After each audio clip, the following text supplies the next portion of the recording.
My wife is on her way. Get your things." Edward shouted those words as he ripped my clothes from the closet and threw them into the hallway. I could barely process what was happening. Dresses, blouses, shoes, everything flew through the air and landed on the floor like it was worthless. The door slammed shut in my face. I heard the deadbolt slide. My own son had just locked me out. On the other side of the wall, Brenda's footsteps echoed in the kitchen. She was in there rummaging through my cabinets, taking my things, making everything her own. My hands were shaking. My heart was pounding so hard it hurt. I didn't understand what I had done to deserve this. I didn't understand why my son, my only son, was treating me like a stranger, like I was trash. 2 hours later, after I had already left that apartment with the little I could carry, Brenda's phone rang. It was the bank manager. She answered with that confident voice she always used, but within seconds her tone changed. It broke. She started to stutter. "Honey," she said to Edward, her voice a thin thread, "Honey, all our accounts have been frozen. All of them. And the apartment."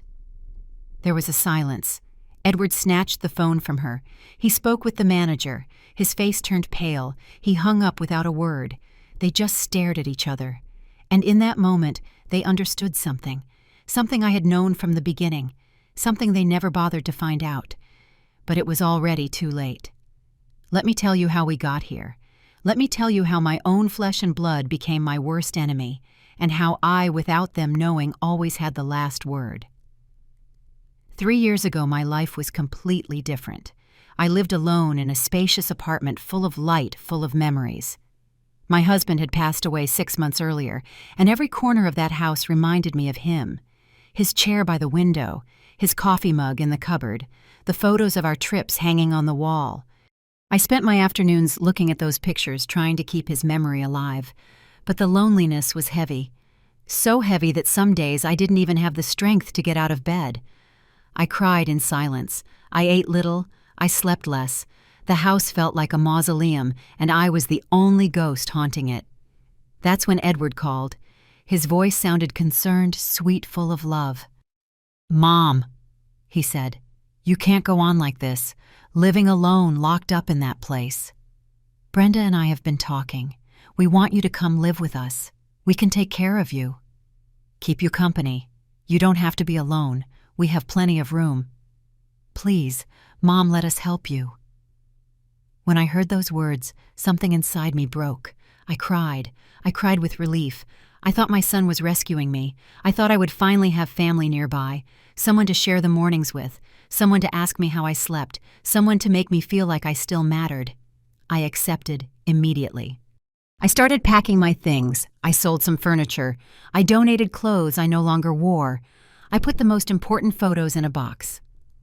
Edward came to get me on a Saturday morning. He was driving a borrowed truck. He helped me carry the boxes up. He was smiling. He hugged me before we left.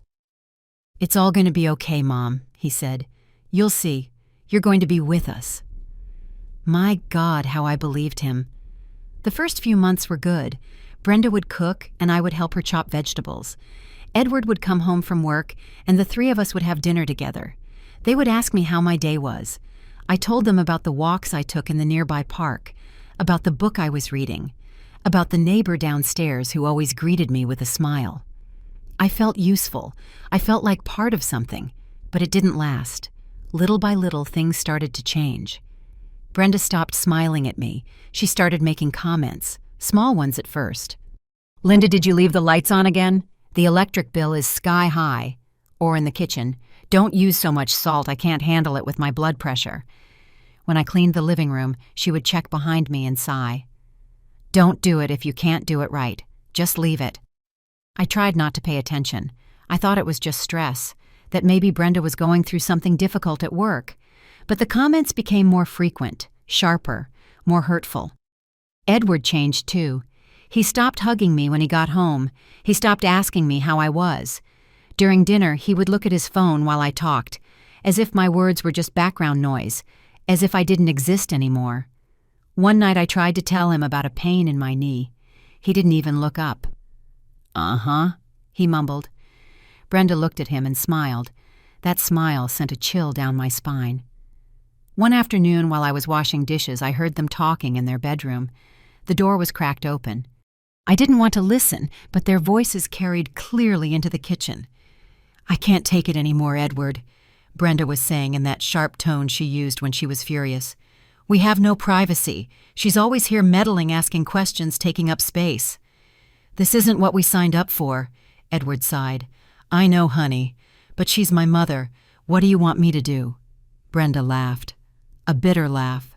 "Well, send her back to her house, or to a nursing home, I don't know." "But she has to get out of here, now." My hands trembled under the soapy water. The dish I was holding slipped and fell into the sink with a thud. I held my breath. I waited. No one came out to see what happened. No one asked me if I was okay. I dried my hands slowly.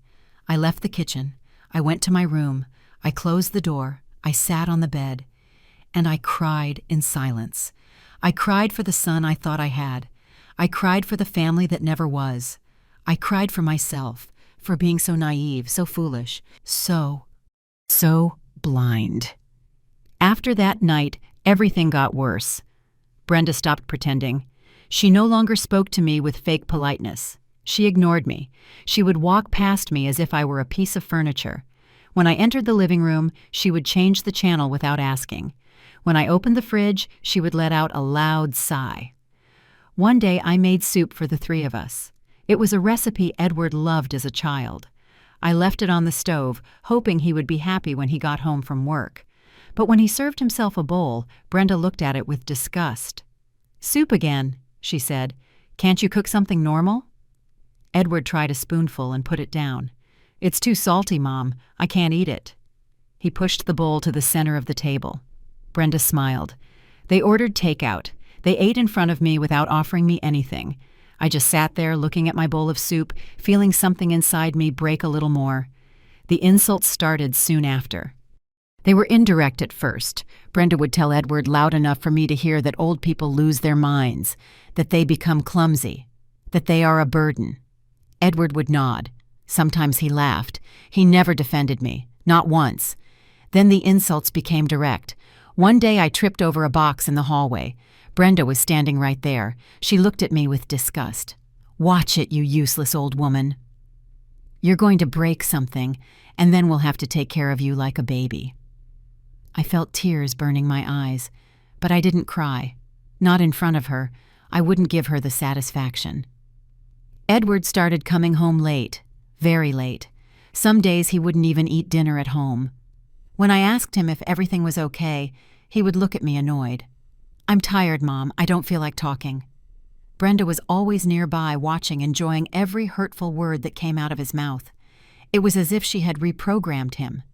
As if the son I knew had disappeared and a stranger had taken his place. A stranger who hated me. One afternoon I found my photos thrown in a box by the trash. They were photos of my husband, of Edward as a child, of our family. I pulled them out with trembling hands. I went to find Brenda. She was in the living room watching TV. "Why are my photos in here?" She didn't even turn to look at me. They were in the way. "This isn't a museum. If you want to keep old junk, do it in your room." I clutched the photos to my chest. I felt a deep rage. But again, I said nothing. I swallowed the words. I swallowed the humiliation. I put the photos in my suitcase, the same suitcase I had brought on the first day. The one I had never fully unpacked, as if a part of me always knew this wouldn't last. Weeks went by. The tension in the house was unbearable. I tried to make myself invisible. I went out for walks for hours. I would sit in the park and watch the pigeons. Sometimes I stayed there until it got dark. Anything to not be in that apartment. But I always had to go back. I had nowhere else to go. Or so I thought. That's what they thought too. One Saturday morning, Brenda walked into my room without knocking. I was sitting on the bed, reading. She stood in the doorway with her arms crossed. "I need you to get your things out of the hallway closet," she said coldly. "We're going to use it for other things." I looked up. "What things?" I asked. "That's none of your business," she snapped. "Just get them out, today."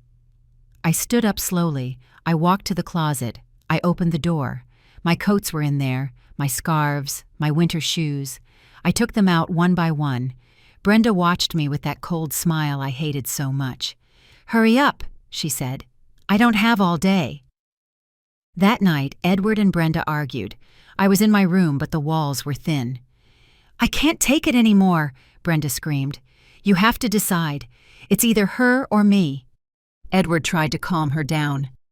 "Give it time, honey. We'll find a solution." "What solution?" she asked. "Send her to a home. Find her a room somewhere. I don't care.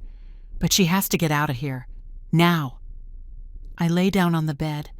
I stared at the ceiling. And in that moment, I made a decision. I wasn't going to wait for them to throw me out like a dog. I wasn't going to beg for love where there was none. But I wasn't going to just leave either. Not after everything I had put up with. Not after everything they didn't know. I had a plan. I had it from the beginning. I was just waiting for the right moment. And that moment was coming. The next morning, Brenda cornered me in the kitchen. "We need to talk," she said. "Edward agrees. This isn't working. You need to find another place. We'll help you with some money at first, but you can't stay here anymore." I looked her in the eyes. For the first time in months, I didn't look away. "And what does Edward say?" I asked. Brenda smiled.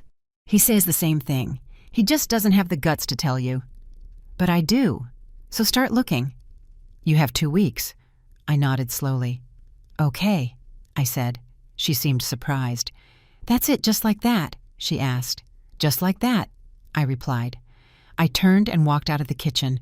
My heart was pounding, but my mind was clear, crystal clear. I knew what I had to do. I just needed to wait a little longer. A little longer and everything would explode. They had no idea what was coming. They had no idea who I really was. But they were about to find out.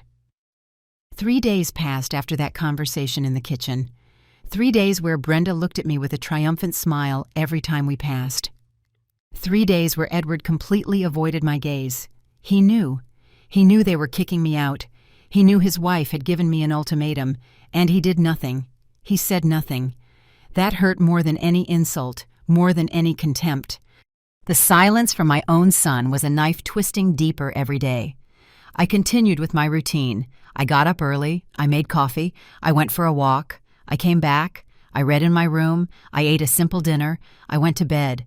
But inside, everything had changed. I was no longer the same broken woman who cried in silence. Now there was something different, something cold, something that had been buried for years and was finally waking up. Anger, clarity, the certainty that I would not leave here like a loser, not without teaching them a lesson they would never forget. On Thursday afternoon, while they were out, I opened my nightstand drawer. I took out a yellow folder I had kept since the day I moved in with them. Inside were all the documents Edward never asked to see, the documents Brenda assumed didn't exist. I ran my fingers over the pages. Deeds, titles, bank statements, all in my name, all perfectly legal, all untouchable. I smiled. It was a small, bitter smile, but a smile nonetheless. They thought I was a foolish old woman. They thought they could walk all over me without consequences. How wrong they were. That night during dinner, Brenda attacked again. "Linda, it's been almost a week. Have you looked for a place?" Edward chewed in silence, not looking up from his plate. "Yes," I lied. "I've looked at a few options." Brenda raised an eyebrow. "Good, because you only have a few days left. We don't want this to drag on any longer than necessary." I nodded. "Of course, I understand." She smiled, satisfied. Edward kept eating as if nothing was wrong, as if he wasn't kicking his own mother out onto the street, as if I hadn't given him everything, my whole life, all my love, all my effort, and this is how he repaid me, with cowardice, with silence, with betrayal. The next day, Friday, everything changed. I had gone for a walk as usual, but this time I went downtown. I went into a small cafe and ordered a tea. I took out my phone. I dialed a number I had saved for weeks. He answered on the second ring. "Law Office of Mr. Mendez. Good morning." "Hello?" I said, my voice firm. "This is Linda Torres. We spoke a month ago. I need you to proceed with everything. Now." There was a brief pause. "Understood, Mrs. Torres. Are you sure?" Completely sure, I replied. Perfect. I'll start the paperwork today. In 48 hours, everything will be in motion. I appreciate it, I said. I hung up. I stared at the phone in my hand. The tea was getting cold on the table, but I felt more alive than ever, stronger, more certain. There was no turning back now. I had crossed the line, and they still had no idea. When I got back to the apartment, Brenda was in the living room on the phone. She was laughing, talking to someone about a dinner, about a party, about how good things were now. I watched her from the hallway. She didn't even notice I had arrived. I went to my room. I closed the door. I sat on the bed. I took a deep breath. Just a little longer, and everything would be ready. Saturday morning, Edward left early. He said he had things to do. Brenda stayed home as always, monitoring my every move. I was in the kitchen making tea when she appeared. Today's the day, she said, arms crossed. What day? I asked without turning around. The day you give us a final answer. When are you leaving? I turned around slowly. I looked her in the eyes. Soon, I said. Very soon. She frowned. That's not an answer. Give me a date. I don't want this to drag on. I'm going to give you something better than a date, I replied calmly. I'm going to give you a surprise. Brenda looked at me confused. What are you talking about? You'll see, I said. You'll see. She opened her mouth to answer, but just then her phone rang. She pulled it from her pocket. She looked at the screen. Unknown number. She answered, annoyed. Yes. Her expression changed. The color drained from her face. What? No, that's not possible. There must be some mistake. Her voice was trembling.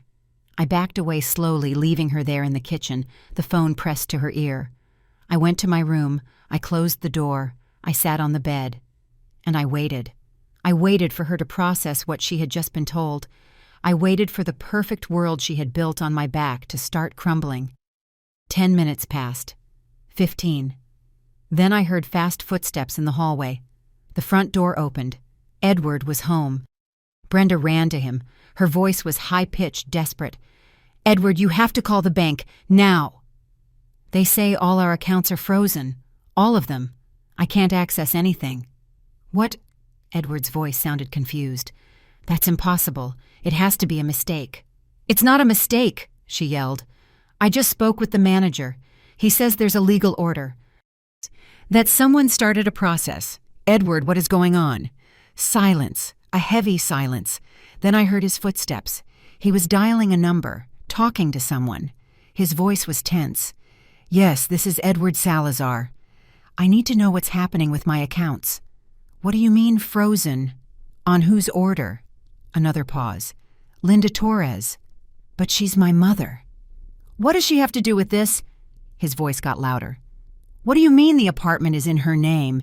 That can't be. We live here. We pay for everything. What do you mean it was never in our name? I got up from the bed. I opened the door. I walked into the hallway. Edward was in the living room, pale phone in hand. Brenda was next to him, her eyes wide. They both stared at me. What did you do? Edward whispered. I looked at him without blinking. I did what I had to do, I said calmly. Protect myself. Brenda took a step toward me. You're crazy. You can't do this. Of course I can, I replied. This apartment is mine. It always was. The accounts are in my name. They always were. You just assumed I was a foolish old woman who didn't know anything. But you were wrong. Edward shook his head. No, this isn't happening. Mom, you can't. Of course I can, I repeated. And I did. I called my lawyer. I started the legal process. I froze the accounts. And now comes the best part. The eviction. You have 30 days to leave this place. My place. Brenda let out a hysterical laugh. You're insane. We are not leaving. You don't have the right. I have every right, I said coldly. And if you don't leave peacefully, the police will come and remove you by force. Edward collapsed onto the sofa. He covered his face with his hands. Brenda looked at him. Then she looked at me. Say something, Edward. Don't just sit there. Do something. But Edward said nothing. He did nothing, because he finally understood. He understood that he had underestimated the woman who gave him life, and now he was going to pay the price. Brenda couldn't stand still. She paced the living room like a caged animal. Edward was still on the sofa, head in his hands, in absolute silence. I remained standing in the hallway watching them, waiting. I knew this was just the beginning. I knew the worst was yet to come, and a part of me, a dark part that had been asleep for years, was enjoying every second of their desperation. "This can't be legal," Brenda said suddenly, turning to me, her eyes bright with rage. "There has to be something we can do, some appeal, some way to stop this." I smiled humorlessly. "You can try, but it's going to cost you." "A lot. I hired the best lawyer in the city. Everything is in order. Everything is legal. Everything is documented." She clenched her fists. "You're a damn snake. All this time you pretended to be the helpless old lady, the poor widow. And it turns out you're a manipulator." I took a step closer. "A manipulator," I repeated slowly. "Is that what I am? A manipulator because I protected what's mine? Because I wasn't stupid enough to just give you everything. You used me. You humiliated me. You treated me like trash. And now that you find out I'm not as dumb as you thought, I'm the bad guy. How convenient." Edward finally lifted his head. His eyes were red. "Mom," he whispered. "How could you? I'm your son." I stared at him. "Exactly. You're my son. And you still treated me worse than a dog. You threw me out. You threw my clothes in the hallway. You locked the door in my face. And now you ask me how I could. The real question is, how could you—" He looked down. He had no answer, because there was no answer that could justify what they had done to me. Brenda pulled out her phone. "I'm calling my father. He knows lawyers. We're going to fight this." "Go ahead," I said calmly. "Call whoever you want. But I'm warning you, every day you spend in this apartment after the deadline is going to cost you $500 per day." Brenda stopped dialing. She looked at me with pure hatred. $500 a day, I repeated. Multiply that by 30 days. By 60. By 90. Do the math. How long do you think you can pay that with your accounts frozen? She opened her mouth, but no words came out. Edward stood up slowly. "Mom, please. There has to be another way. We can talk. We can fix this." "Now you want to talk," I asked bitterly. "Now that it's convenient for you. Now that you've discovered you need me. But when I needed you to listen, when I needed respect, where were you? Letting me become nothing. And now you say we can talk. It's too late, Edward. Far too late." I turned and walked to my room. Behind me I heard Brenda's choked sobs. I heard Edward trying to calm her down. I heard their voices blend in a chaos of desperation and rage. I closed the door. I sat on the bed. And for the first time in months I took a deep breath. I felt peace. A strange cold peace, but peace nonetheless. I wasn't afraid anymore. I didn't feel small. I was no longer the victim. Now they were. And while I didn't take pleasure in it, I felt justice. I felt that things were finally where they were supposed to be. I didn't eat dinner with them that night. I stayed in my room. I heard them arguing late into the night. I heard Brenda crying. I heard Edward making call after call, looking for help, looking for some way out. But there wasn't one. I had made sure of that. I had worked with Mr. Mendez for weeks. We had reviewed every detail, every possible loophole, every way they could attack. And we had closed every door. There was no escape. There was no way to reverse this. It was final. The next day, Sunday, I got up early. I made coffee. I sat in the kitchen. Edward appeared shortly after. He had deep, dark circles under his eyes. He hadn't slept. He sat across from me without saying a word. We sat in silence for several minutes. Finally, he spoke. "When did you plan this?" His voice was just a whisper.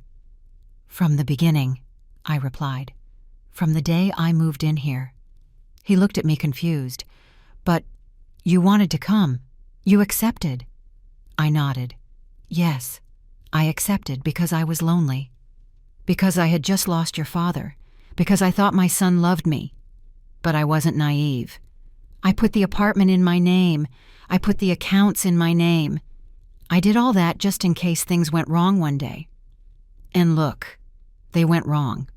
Worse than I ever imagined. Edward closed his eyes. I didn't want things to be this way. Brenda was pressuring me. She wanted space. She wanted privacy. I laughed, but there was no humor in it. You just what, Edward? You just obeyed. You just let her treat me like trash. You just allowed her to humiliate me. You just kicked me out of my own house. Because yes, even if you didn't know it, this was always my apartment. Not yours, not Brenda's, mine. He opened his eyes. There were tears. Forgive me, Mom. Please, forgive me. I looked at him for a long time. I saw the boy he had been, the teenager who hugged me when he was scared, the young man who promised he would always take care of me. And then I saw the man he had become. A weak man. A man who chose a cruel woman over his own mother. A man who didn't deserve my forgiveness. Not yet. I don't know if I can forgive you, Edward, I said finally. Not now. Maybe someday, but not now. The damage is done. The words have been said. The actions can't be erased. He nodded slowly. I understand. But are you really going to kick us out? Are you really going to do this? I looked him in the eyes. Yes, I am. Because if I don't do this, you will never learn. You will never understand that actions have consequences. You will never value what you have until you lose it. So yes, Edward, I'm kicking you out. And you're going to have to find another place. You're going to have to start from scratch. Just like I had to when your father died. Just like I had to when you threw me out. Now it's your turn. Brenda walked into the kitchen at that moment. She was disheveled. Her eyes were swollen. She looked at both of us. Did you beg her, Edward? Did you plead with her to let us stay? How pathetic. Edward lowered his head. Brenda walked up to me. Listen to me, you old woman. This isn't over. I'm going to fight this. I'm going to find a way to take this apartment from you. I'm going to prove that you're incompetent, that you're not in your right mind, that you need a legal guardian. And when I do, I'm going to put you in the worst nursing home I can find. I smiled. Try it. But I warn you, if you try to declare me incompetent, I will fight back. And I have proof, recordings, messages, witnesses. I have everything documented, every insult, every humiliation, every moment you treated me like I was less than nothing. So go ahead, Brenda, try to play that game. But I guarantee you, you will lose. And when you lose, you won't just lose the apartment, you'll lose any chance of getting out of this with any dignity. Brenda turned pale. She took a step back. Edward grabbed her arm. Let it go, Brenda. We've already lost. She looked at him with rage. You're giving up that easily. He nodded. There's nothing to do. She's right. She has everything. We have nothing. Brenda pulled away from his grip. She looked at me one last time. Her eyes were full of hatred, but also fear, because she finally understood. She understood that I wasn't the victim. I never was. I was the one with the power, and now that power was going to crush them. The following days were strange. There was a tension in the air so thick you could almost touch it. Edward and Brenda moved through the apartment like ghosts. They avoided looking at me. They avoided talking to me. But I felt them. I felt their hateful stares when I walked by. I felt them whispering when they thought I couldn't hear. I felt the panic growing inside them with every passing hour. And even though it gave me no pleasure to see them suffer, I didn't feel sorry for them either. They had dug their own grave. Now they had to lie in it. On Tuesday morning, Edward left early. I heard the door close before dawn. Brenda stayed in the bedroom all day. She didn't even come out to eat. I took the opportunity to make some calls. I spoke with Mr. Mendez, my lawyer. He confirmed that everything was moving forward as planned. The eviction process was underway. The court order would arrive in less than a week. The bank accounts would remain frozen until the ownership issue was resolved. And since I was the sole legal owner, that meant they would remain frozen indefinitely. Unless, of course, Edward and Brenda decided to leave peacefully. But knowing Brenda, I knew that wasn't going to happen. She was proud, stubborn. She was going to fight until the end. And that was only going to make things worse for them. That afternoon, the doorbell rang. I opened the door. It was a courier with a large envelope. "Sign here, please." I signed. I took the envelope. I closed the door. I opened it slowly. Inside was the official eviction notice, a legal document stamped with the judge's name, the deadline, the consequences if they didn't comply. I read the whole thing. Everything was perfect. Everything was in order. I walked to Edward and Brenda's room. I knocked on the door. No one answered. I knocked again. Finally, Brenda's voice came from inside. "What do you want? I have something for you," I said. There was a silence. Then the door opened. Brenda was there, her hair a mess and her eyes red. She looked at me with contempt. "What is it?" I held out the envelope. "This, the official notice. You have 25 days starting today." She snatched it from my hands. She tore it open. She read it. Her face went from anger to panic in a matter of seconds. 25 days, she whispered. No, this can't be real." "It's very real," I said. "And I suggest you start looking for a place, because when the deadline is up, if you are still here, the police will come. And they will remove you, with or without your things." Edward appeared behind her. He took the document from her hands. He read it. His face fell. "Mom, this is too much. We can't find a place in 25 days. We have no money. We don't have access to our accounts." "How are we supposed to do this?" "That's not my problem," I replied coldly. "You gave me 2 weeks to leave. I am giving you 25 days. I'm being more generous than you were with me."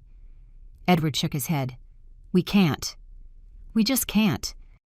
"Then you'd better start calling relatives, friends, whoever, because the clock is ticking. And when day 25 arrives, this is over. With or without you inside." I turned and went back to my room. Behind me, I heard the door slam. I heard yelling, crying, accusations. Edward blamed Brenda. Brenda blamed Edward. They both blamed me. But neither of them blamed themselves. Neither of them recognized that this was the result of their own actions, of their cruelty, of their arrogance. And that told me everything I needed to know. They hadn't learned anything. They still saw themselves as the victims. But reality would hit them soon enough, and it would be a devastating blow. That night I went for a walk. I needed fresh air. I needed to get away from that apartment full of tension and bitterness. I walked to the park. I sat on my favorite bench, the same one I used to sit on when this all started, the same one where I had cried so many times in silence. But I wasn't crying now. Now I looked at the dark sky and felt something different. I felt power. I felt control. I felt like my life finally belonged to me again. And although the road here had been painful, although I had lost my son in the process, I knew I had made the right decision, because if I didn't stand up for myself, no one else would. Someone sat down next to me. I turned. It was Joan, my neighbor from the next building, a woman in her 60s with gray hair and a kind smile. We had become friends in the last few months. She had witnessed my suffering. She had listened to me vent. She had seen how Edward and Brenda treated me. And more than once she had told me I deserved better. "Linda," she said softly, "how are you?" I smiled at her. "I'm okay, Joan. Better than I've been in a long time." She nodded. "I heard what happened. The whole building is talking about it." "I'm not surprised," I said. "News travels fast." Joan touched my hand. "You did the right thing. Don't let anyone tell you otherwise. They treated you horribly. They threw you out like you were trash. And now they're paying for it. It's justice, pure and simple." "Thank you, Joan," I said softly. "Sometimes I feel like I was too harsh, that I should have given them another chance." She shook her head firmly. "No, you gave them enough chances. Every day you endured their insults was a chance. Every day you swallowed your pain was a chance. They didn't take it. They chose to treat you badly. And now they have to live with the consequences. Don't feel guilty, Linda. You're a strong woman, a survivor. And you're going to come out of this even stronger." Her words comforted me. They reminded me why I had made this decision. They reminded me that I wasn't alone, that there were people who valued me, that there were people who saw my truth, and that was enough. I went back to the apartment an hour later. Edward was in the living room sitting on the sofa with a laptop open.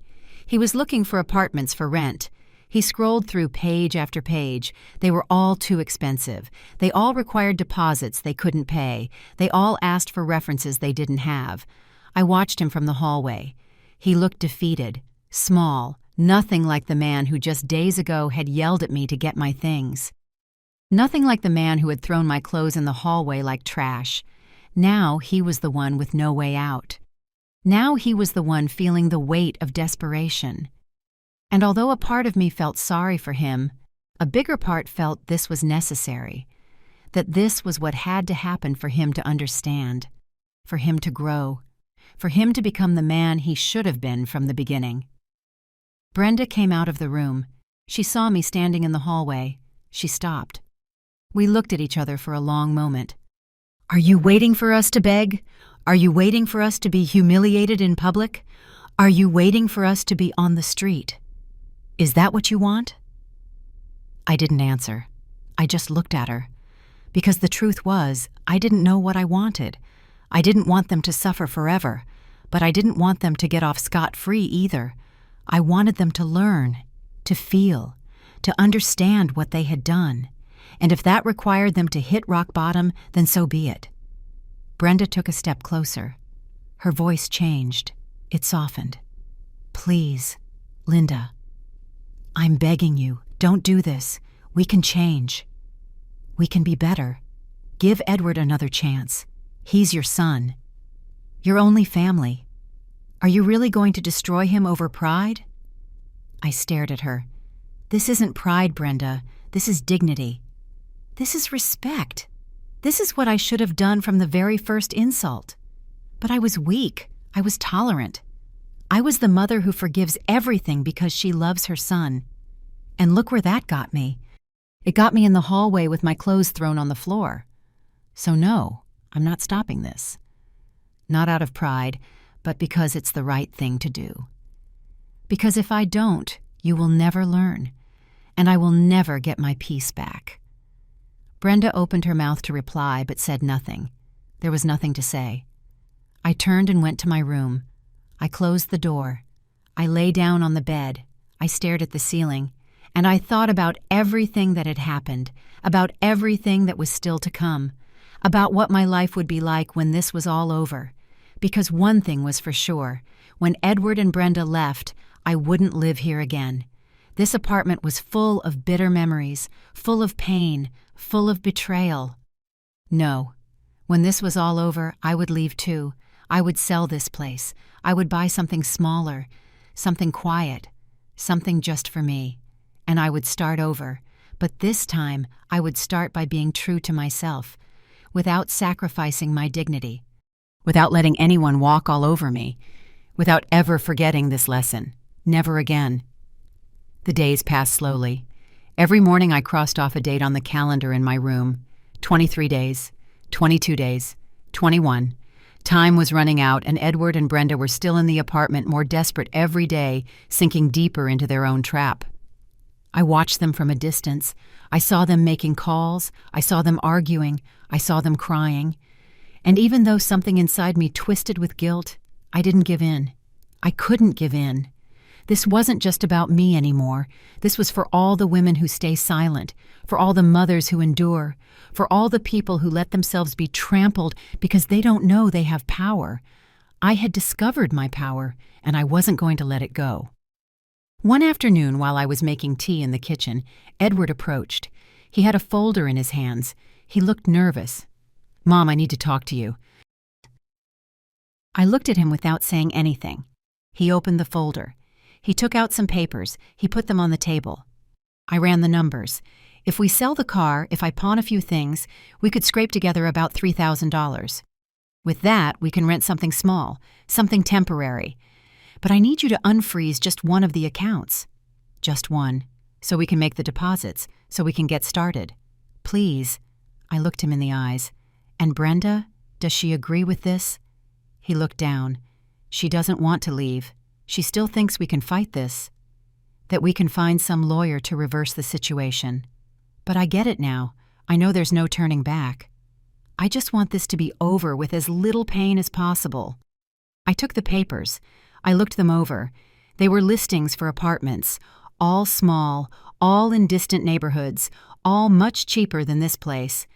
Edward had done his homework. He had looked for real options. He was trying.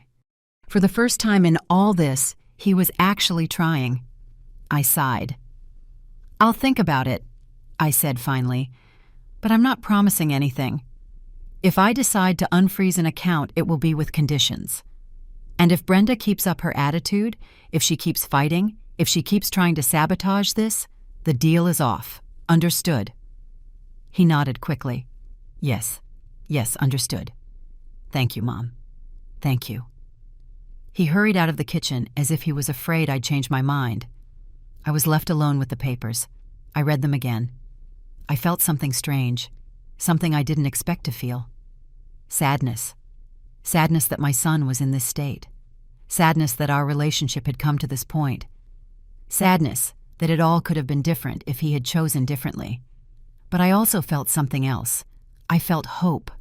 Hope that maybe, just maybe, he was learning. That maybe this blow was what he needed to wake up.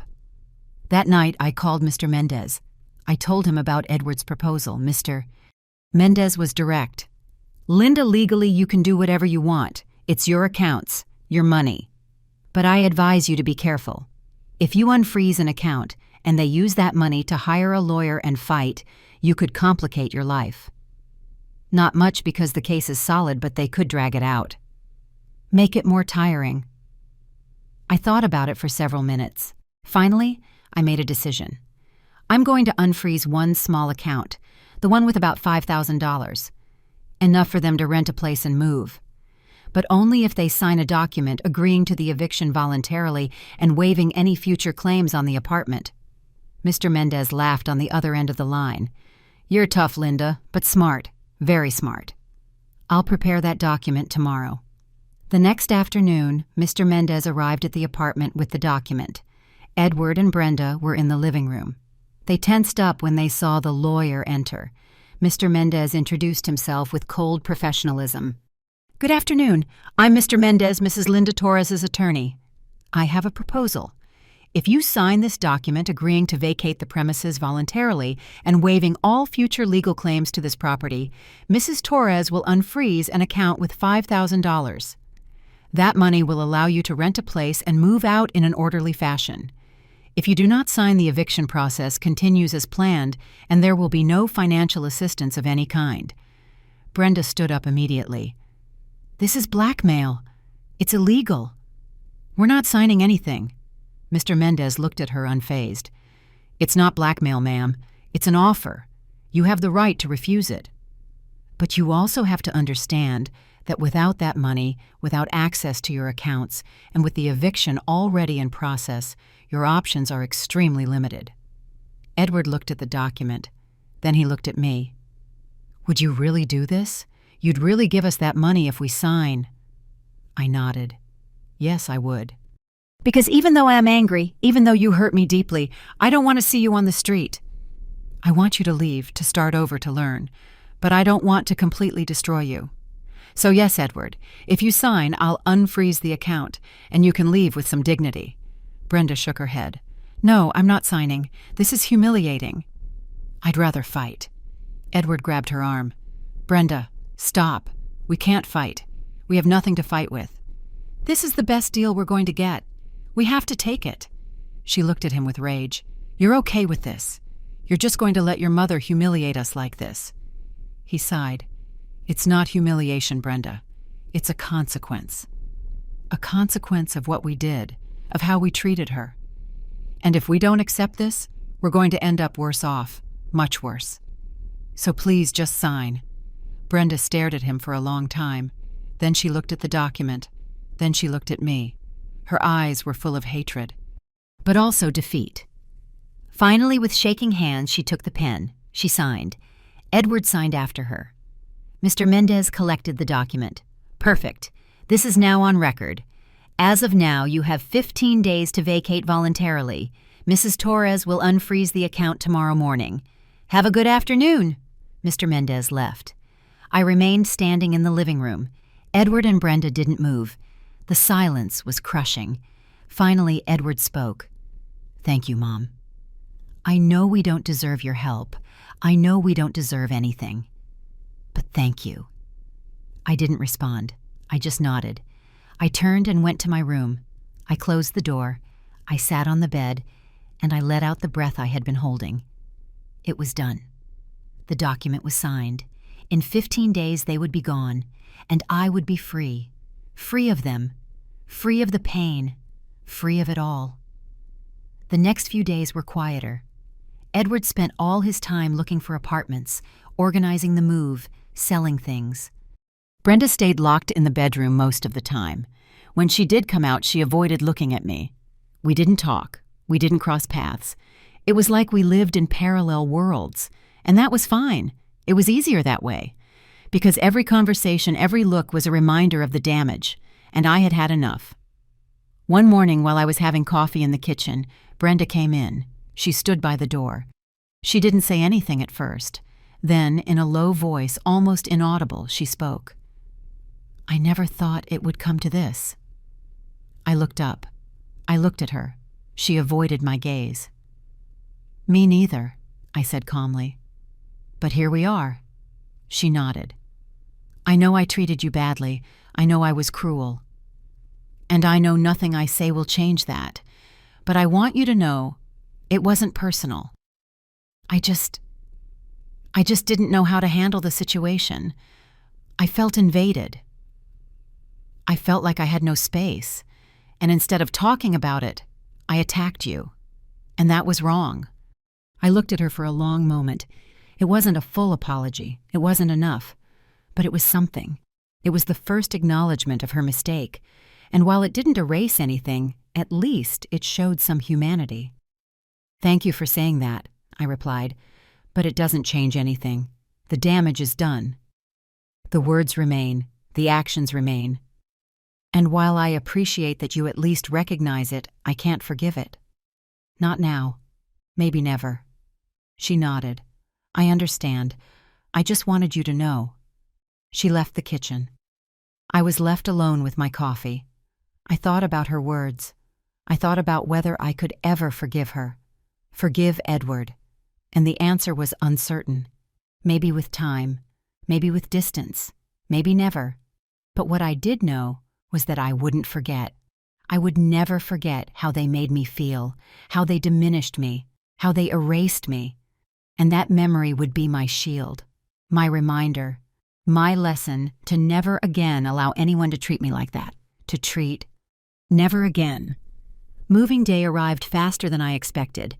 There was a truck parked in front of the building. 2 men were carrying boxes up and down. Edward coordinated everything with a tired voice. Brenda supervised without saying much. I stayed in my room most of the time. I didn't want to be in the way. I didn't want my presence to make things more awkward than they already were.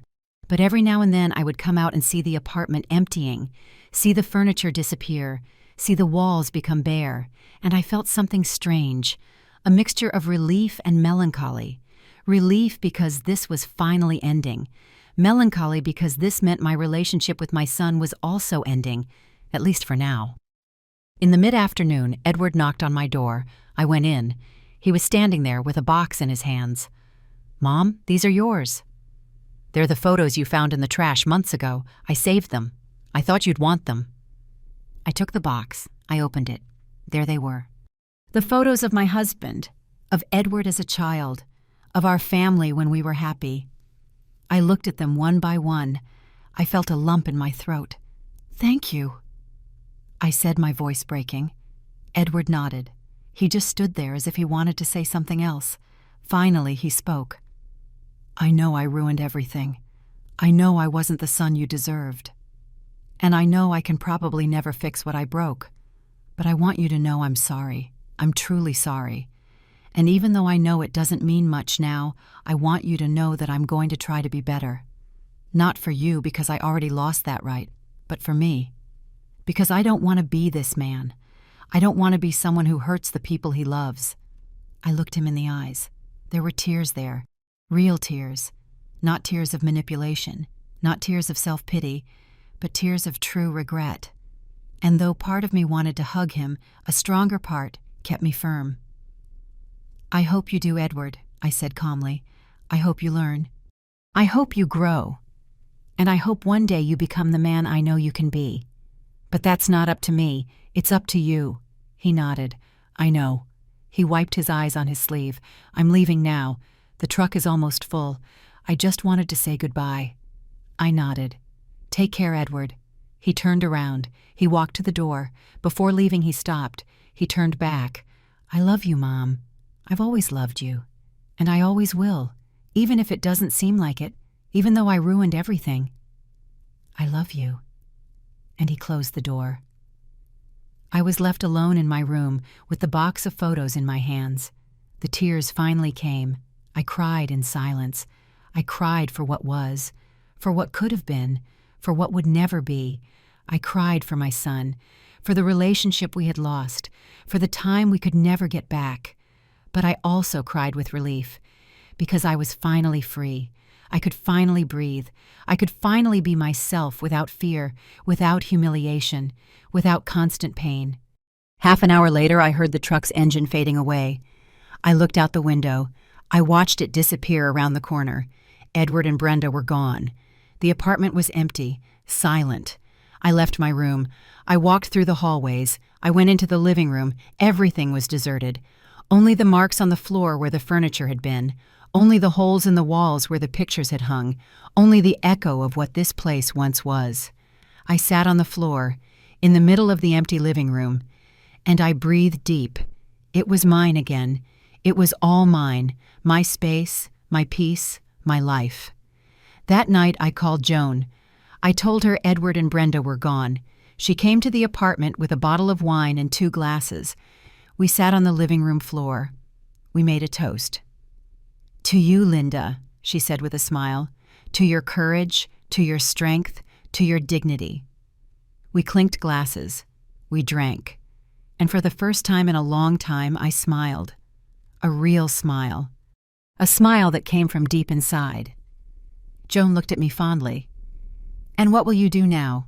I shrugged. "I don't know. Maybe I'll sell this place. Maybe I'll move somewhere smaller. Something quieter. Maybe I'll travel. Maybe I'll just rest. I don't know yet. But what I do know is that I'm going to live.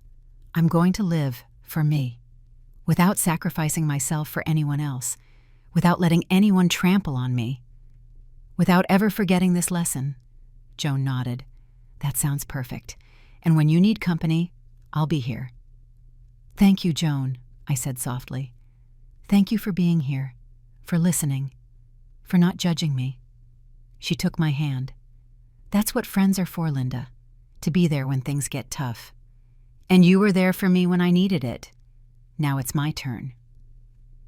We stayed there sitting on the floor drinking wine, talking about life, about plans, about the dreams we still had.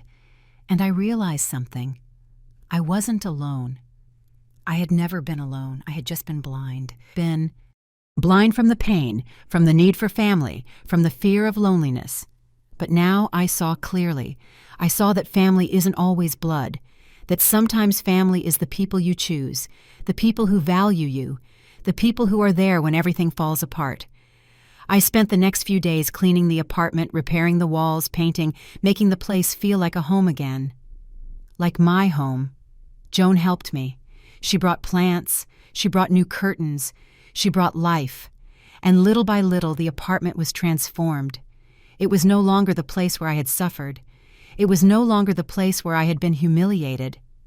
Now it was a new space, a space full of possibilities, a space where I could start over. One afternoon, while I was painting the living room, the phone rang. It was an unknown number. I answered cautiously. "Hello?" On the other end, a man's voice. "Mrs. Linda Torres." "Yes, this is." "This is Mr. Mendez. I have some news." Edward and Brenda tried to open a new bank account last week, but when they ran the credit check, they discovered they have unpaid debt, debts they had hidden. Apparently, Brenda had taken out several loans in both their names without Edward fully knowing. Now they're in a complicated situation. Very complicated. I was silent, processing the information.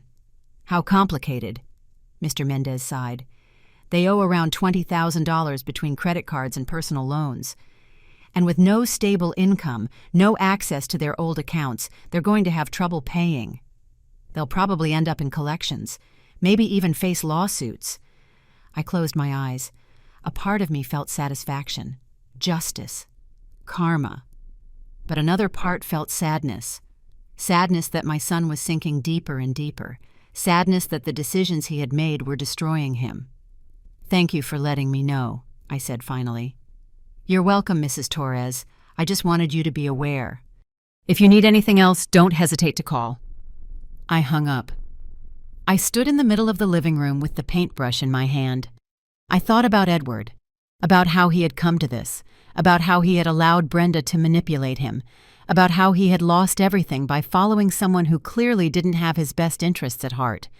And I wondered if he would ever wake up, if he would ever see the truth, if he would ever have the courage to take control of his own life. I didn't know. And honestly, it wasn't my responsibility anymore. He was an adult, he had made his decisions, and now he had to live with them. That night before going to sleep, I took out the box of photos. I looked at one in particular. It was Edward when he was 5 years old. He was in the park, smiling with ice cream on his face. I was behind him, hugging him. We were both happy. We were both innocent. I ran my finger over the image, and I wondered at what point it had all gone so wrong. At what point that sweet boy had turned into the man who threw me out. Maybe I would never know. Maybe it didn't matter. What mattered was that I had survived. I had come out the other side, and although I had scars, although I had wounds, I was still standing, I was still breathing, I was still living, and that was enough. For now, that was more than enough. 2 months passed since Edward and Brenda left. 2 months in which I heard nothing from them. They didn't call, they didn't write, they didn't show up, and I didn't try to find out either. I needed that silence, I needed that distance. I needed to heal without anything constantly reminding me of the pain. The apartment was completely different now. The walls were painted a soft cream color. There were plants in every corner. There were new curtains that let in the morning light. There was peace, a peace I hadn't felt in years. I woke up every day without fear, without anxiety, without that tightness in my chest that was always there when they lived here. Now there was only silence, and the silence was beautiful. Joan became my constant companion. We had breakfast together twice a week. We went to the park. We watched movies. We laughed. We talked about everything and nothing. She told me about her children who lived in another city, about her grandchildren who came to visit every so often. And I told her about my plans, about how I was considering selling the apartment, about how I wanted to buy something smaller near the sea, something where I could wake up to the sound of the waves, something where I could spend my last years in calm. Joan always supported me. She always told me I deserved that and more, and I believed her. For the first time in a long time, I believed myself when I thought I deserved something good. One afternoon while I was at the market buying vegetables, I felt someone watching me. I looked up. A few feet away, it was Brenda. She looked different, thinner, paler. She had deep, dark circles under her eyes. Her clothes were wrinkled. We stared at each other for an eternal moment. Neither of us moved. Finally, she looked down and turned away. She disappeared between the aisles.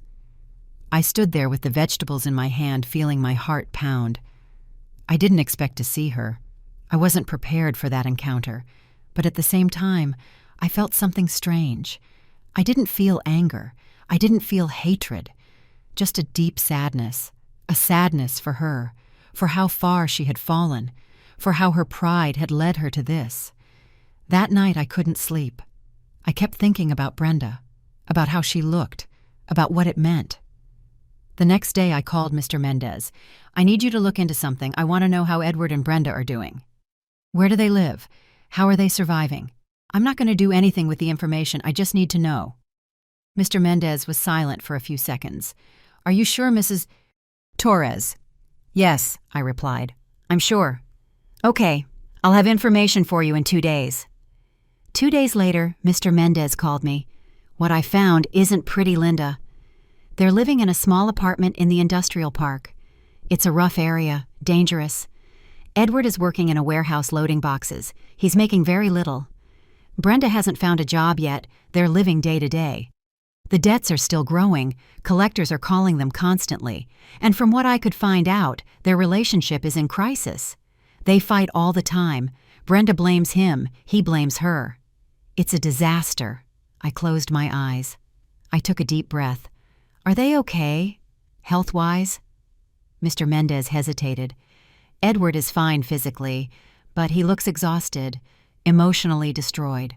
Brenda has apparently been sick. Nothing serious, but she's not taking care of herself. She's not eating well, not sleeping well. They're surviving, Linda, but just barely. Thank you for the information, I said softly. I hung up. I sat on the sofa. I looked out the window. The sun was setting. The sky was painted orange and pink, and I felt empty, empty of anger, empty of satisfaction, empty of even sadness. There was just a hole where my son once was, a hole where my family once was, and I wondered if that hole would ever be filled with anything, or if I would just learn to live with it. That night I dreamed of Edward. He was a child again. He was running through the park chasing pigeons. I was following him laughing. He would fall. I would pick him up. I would hug him. I'd clean his knees. I'd tell him everything would be okay, that I would always be there. But then the dream changed. Edward grew up. He walked away. I called his name, but he didn't turn around. He walked into a deep darkness, and I was left behind screaming his name, unable to reach him. I woke up with tears in my eyes. It was the middle of the night. I got up. I went to the kitchen. I made tea. I sat by the window. And I cried. I cried for my son, for the boy he was, for the man he became, for all that we could have been and never were. The next morning, Joan came for breakfast. She noticed my swollen eyes. What happened, Linda?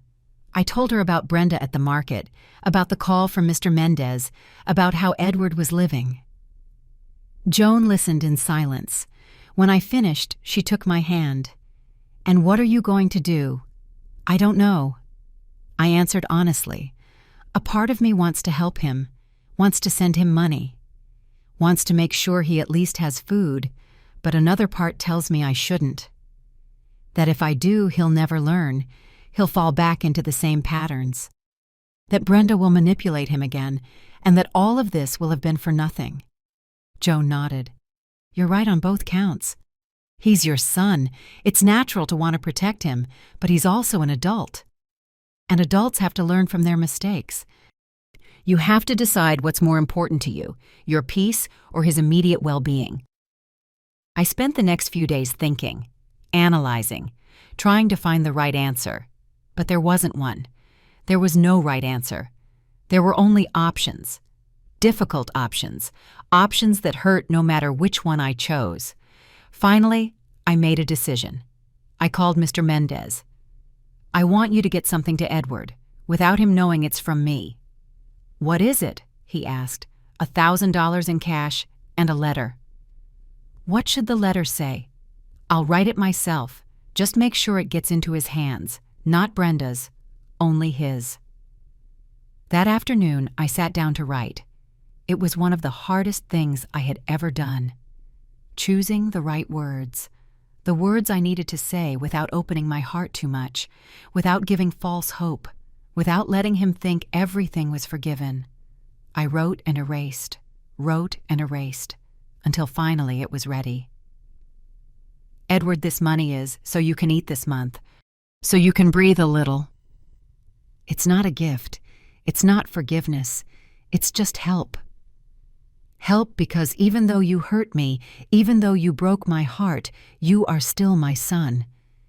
And I can't see you suffer without doing anything. But this is all. There won't be any more. You have to learn to stand on your own 2 feet.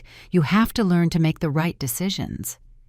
You have to learn to see people for who they really are, not for who you want them to be. I hope one day you grow up, that you mature, that you become the man I know you can be. But that path is yours to walk, not mine. I've already done my part. Now it's up to you. Take care, Mom." I sealed the letter. I gave it to Mr. Mendez. He promised to deliver it personally, and I was left with the feeling that I had done the right thing, or at least the best I could. A week later, my phone rang. It was a number I didn't have saved, but I recognized it immediately. It was Edward. I answered, my heart racing. "Hello." "Mom." His voice was broken. "Thank you. Thank you for the money. Thank you for the letter. I don't deserve your help. I don't deserve anything. But thank you." I stayed silent. I didn't know what to say. "I know I can't ask you to forgive me," he continued. "I know I ruined everything. But I want you to know that I think about what I did every single day. I regret it every day. And every day, I'm trying to be better. Not for you, because I don't have that right anymore, but for me. Because I don't want to be that man. I don't want to be someone who hurts the people he loves." I took a deep breath. "I'm glad to hear that, Edward," I said finally. "I'm truly glad. But words aren't enough. Actions are what count. So don't tell me you're going to change. Just change. Live it. And maybe someday when you're really a different man, we can talk. But until then, I need my distance. I need my peace." "I understand," he said, his voice choked. "I love you, Mom." "I've always loved you." "I know," I replied, "and I love you too. But love isn't always enough. Sometimes love needs boundaries. It needs distance. It needs time."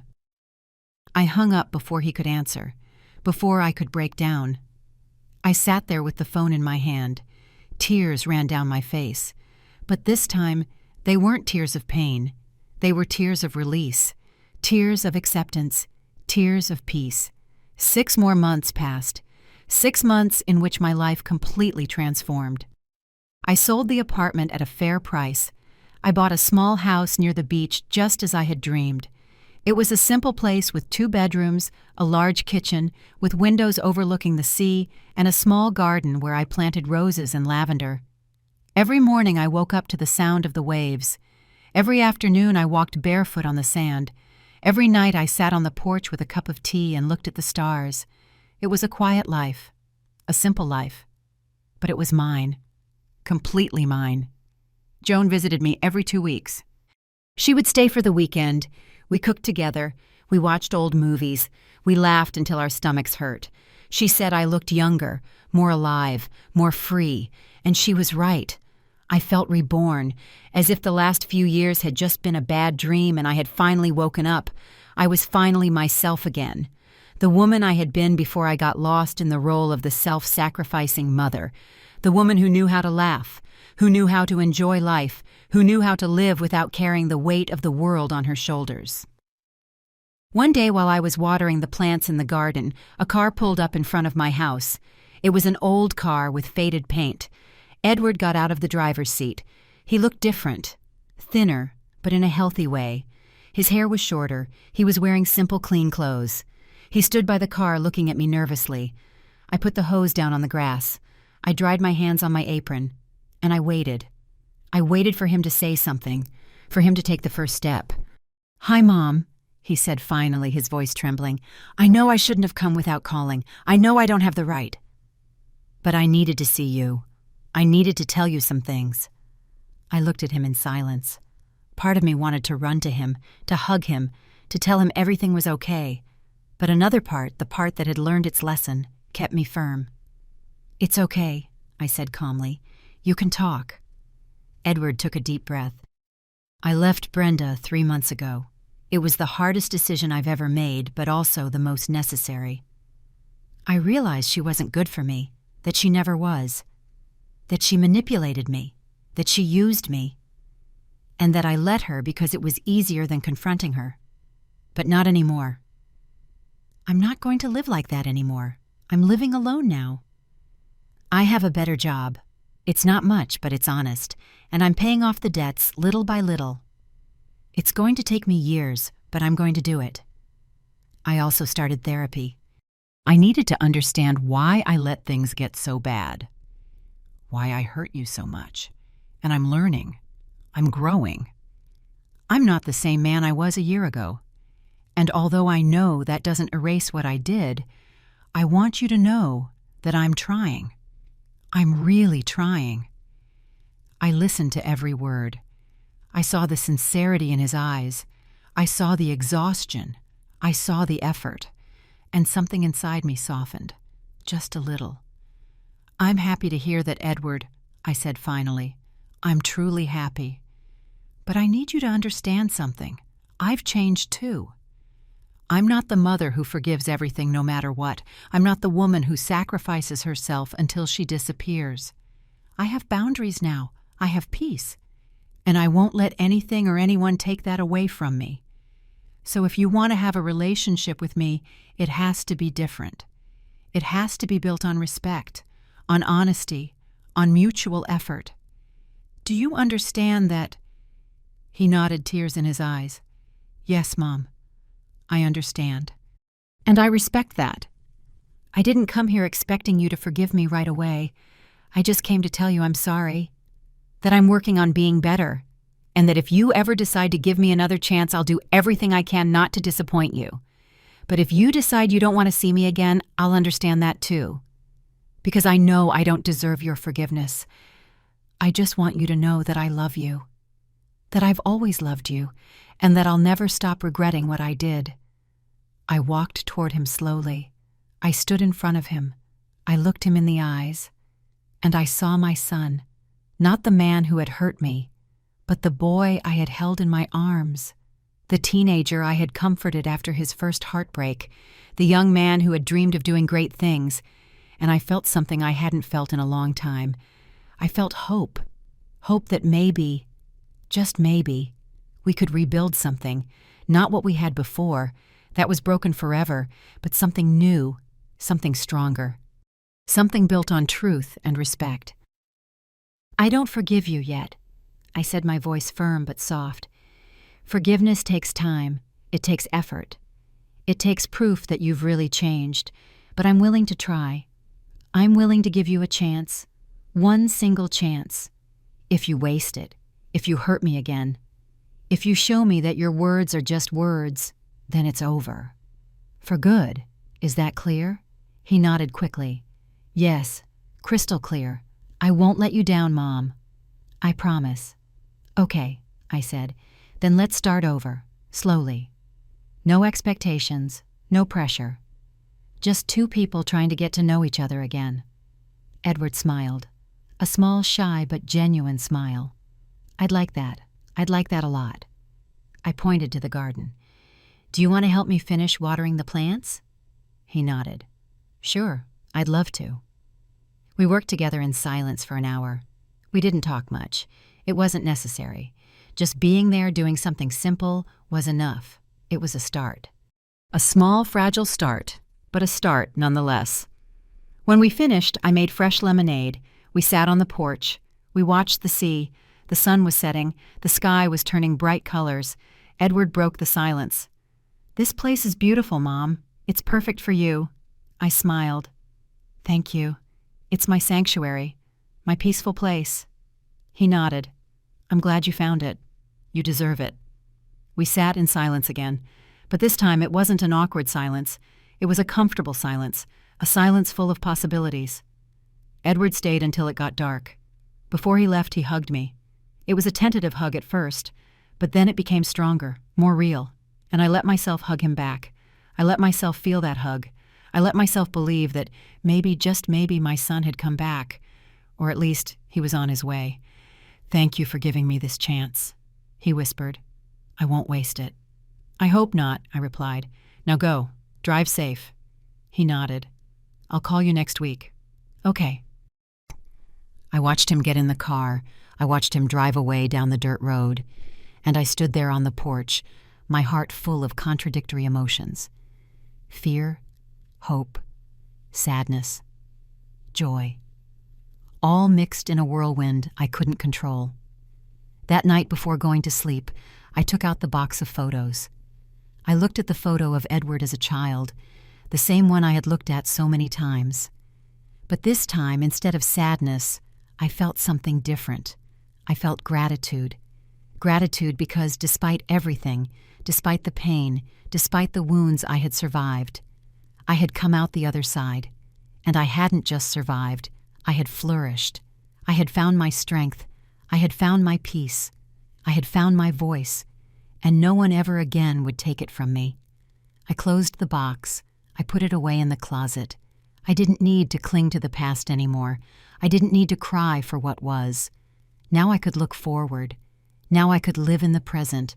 Now I could build a future that was mine. A future where I was in charge, where I made the choices, where I was the main character of my own story. I got into bed. I closed my eyes. I listened to the sound of the waves in the distance, and I smiled, a calm smile, a peaceful smile, because I finally understood something. Life doesn't always ask for revenge. It doesn't always ask for justice. Sometimes it just gives you silence. It gives you distance. It gives you the chance to start over. And when you get to that point, when you reach that place of calm after the storm, you realize you don't need anything else. You just need to be at peace with yourself. And I finally was. I had finally found my peace. And no one, absolutely no one, would ever take it from me.